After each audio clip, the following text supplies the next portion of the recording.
ಜನುಮವೇ ಆಹ ದೊರಕಿದೆ ರುಚಿ ಸವಿಯಲು.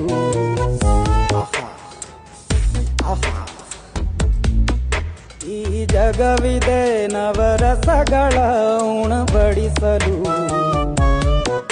ಬಿಸಿ ಬಿಸಿ ಇದೆ ಬಿಸಿ ಬಿಸಿ ಇದೆ ನಳಪಾಕ ದಿನ ದಿನ ನೂತನ. ಈ ಬಿಸಿಯುವಾರುವ ಮೊದಲೇ ಎಲ್ಲರ ಜೊತೆಯೇ ಮೆಲ್ಲುವ ಕಲೆಯ ಜೀವನ ಜನುಮವೇ. ಈ ಜನುಮವೇ ಆಹ ದೊರಕಿದೆ ರುಚಿ ಸವಿಯಲು. ಈ ಜನುಮವೇ ಆಹ ದೊರಕಿದೆ ರುಚಿ ಸವಿಯಲು.